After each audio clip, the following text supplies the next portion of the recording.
በከመ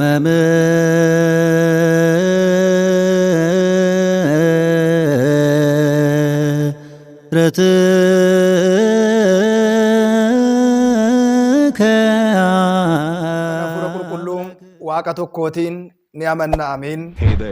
Kabajamuutaa fi jaalatamuutaa maatiiwwan and Waaqayyoo. also press this bell icon. Waaqayyoon kan jaalattan Waaqayyo isiniin kan jaalatu hordoftoonni chaanaalii keenyaa. Waadaa fannoo miidiyaa hundumti keessan akkam jirtu, akkam yoo nageessanii, akkamiin turtanii. Guyyaa har'aatiin kan nu ga'e Waaqni keenya galanni ulfini teessoo isaa Aariyaam irratti isaatiif haa ta'u.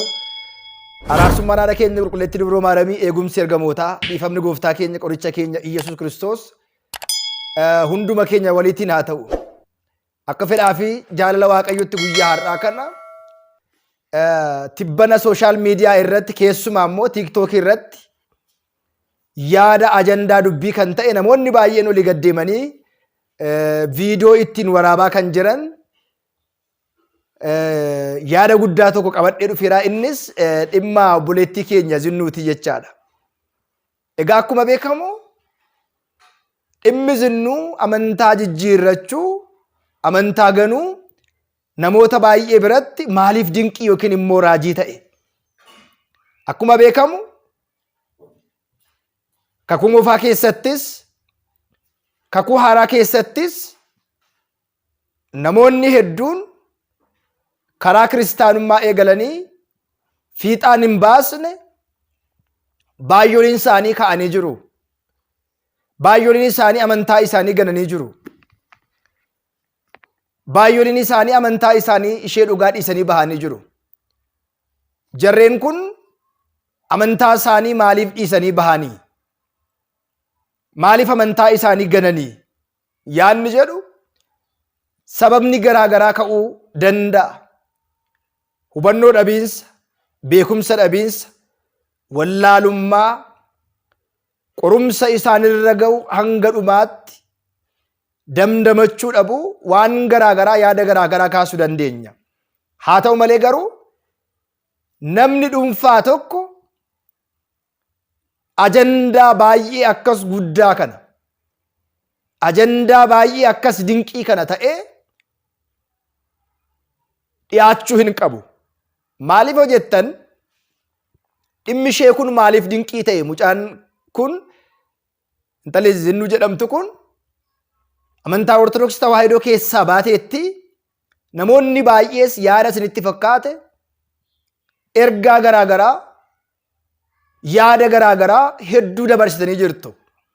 Hunda dursa dogongorri intala kanaa yookiin immoo mucaa kanaa maali jennee gaafa ilaallu jalqabumayyuu dogongorri guddaan maali jennee gaafa ilaallu tokkoffaa Qorontos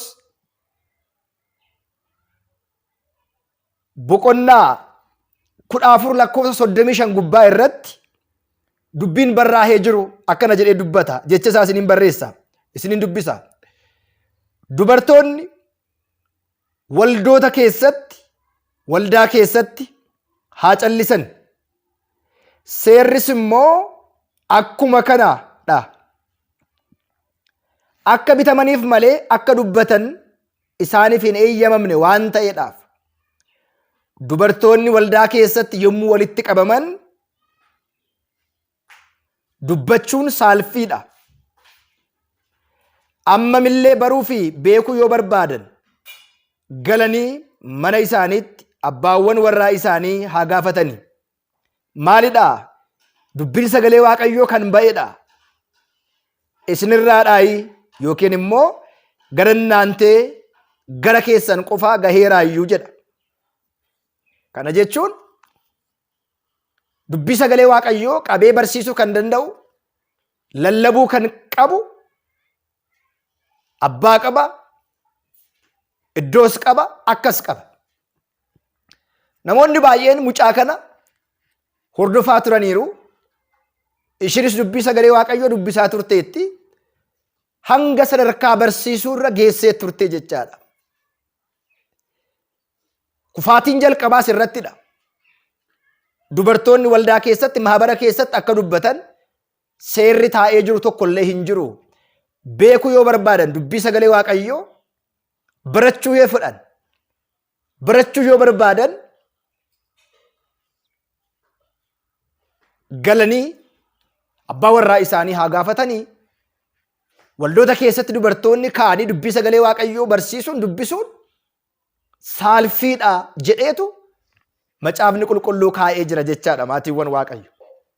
Asirratti kun ajandaa keenya ta'uu hin danda'u. Maaliif yoo jenne ammas namoonni nuti jaalannu, namoonni nuti kabajnu, namooti nuti hordofnu boriftaan amantaa isaanii ganuu danda'u. Hunda dursa amantaan amannu ofii keenyaaf ta'uudha. Kan amannu ofii keenyaa qofa ta'uusaa beekuu barachuun barbaachisaadha. Nama ani duukaa bu'u yoo amantaa gadhiisee ba'e,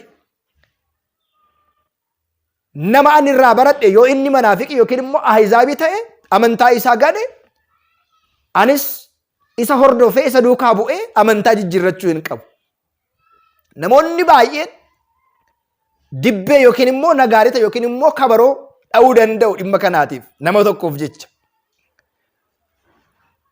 Isaan kun warra Waaqayyootiin hin filamne, biqiltuun abbaa koo hin dhaamne ni buqqa'aa jedha. Kana jechuun warri Waaqayyoon isaan hin fille, warri jabina cimina hanga dhumaatti hin qabne mana Waaqayyoo keessaa ba'uun isaanii dirqama ta'a. Namoota baay'ee gaggeessineedha. Kan akka obbo Tezitaa'uu fa'aa, kan akka obbo Bagaashoo fa'aa, kan akka obbo Ashannaafi Gabra Maariyaam fa'aa, kan akka Aadde Zarfee fa'aa, kan akka obbo Awaaz fa'aa, namoota hedduu kan akka Assagir fa'aa, namoota hedduu mana kiristaanaa keessaa ba'aniiru.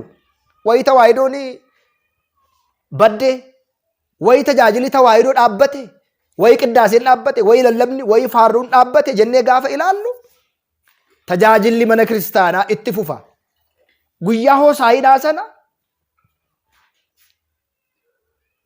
ijoolleen nutti iyyani nurraa dhorkaa.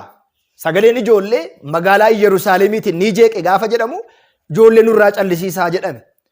Ijoolleen kun na galateeffachuu yoo dhiisan, maqaa koo faarfachuu yoo dhiisan,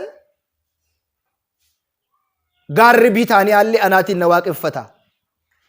Kanaaf egaa zinnuun waan deemteef ishinis dubbachaa jirti. Ani amantaa Ortodoksii fudhadhee hin deemne, ofii kootiin gara dukkanaatti, ifa keessaati gara dukkanaatti deeme. Warri hin carroomne akkasidha.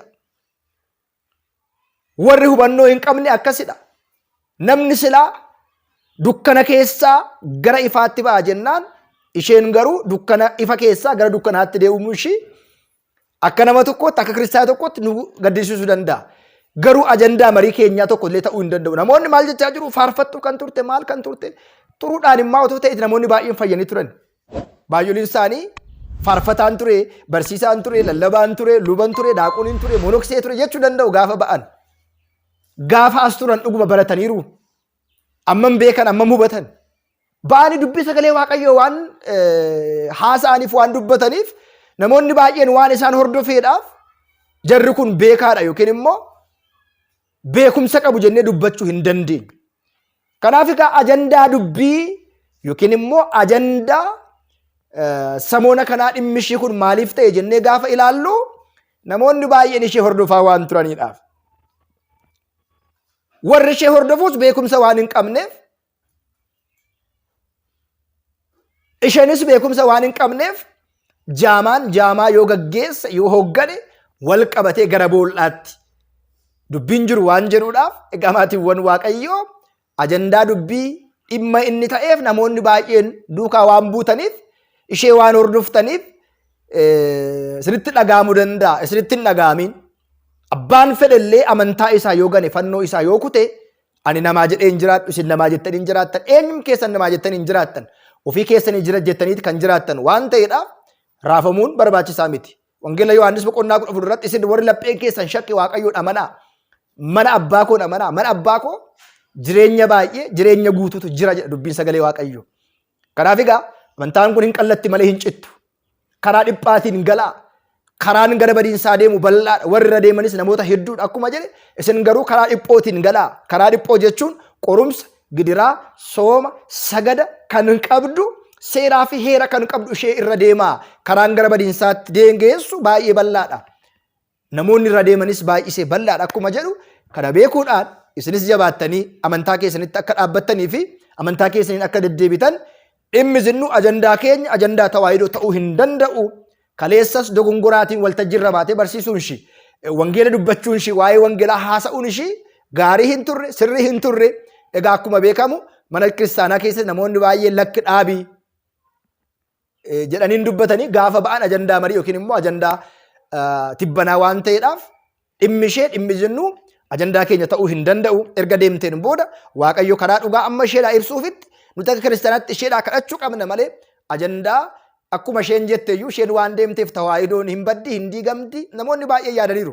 Shakkitoonni baay'een hedduun isaanii gaafa ba'an amantaan tawaahidoo waan baddu waan diigamtu itti fakkaatti namoonni mana amantaa gadhiisanii bahan jiru. Amantaan tawaahidoo har'as jirti, kaleessa jirti. Yihudaan ba'eera. Kan akka Nisxiroos ba'eera. Shakkitoonni hedduun manaafiqoonni hedduun mana kiristaanaa keessaa bahaniiru. Tawaahidoon kakuu moofaarraa kaatee hanga har'aatti adeemsa baay'ee karaa baay'ee deemte as geesseetti itti fufa ammas. Egaa baay'ina namaatti miti kan amannu deemuun namaa nu dinqisiisu deebi'uun namaas nu dinqisiisu. Kana lachuuf iyyuu hojii dinqii nuti dubbannu tokkollee hin jiru waan ta'eedhaaf dhugaan jiru isa kanadhaa warri ishee hordofaa turan har'as hin raafamiinaa dhaabadhaa bakka jirtan dhaabadhaa of ilaalaati. Nama amanaa jirtu immoo Waaqayyoon amantu.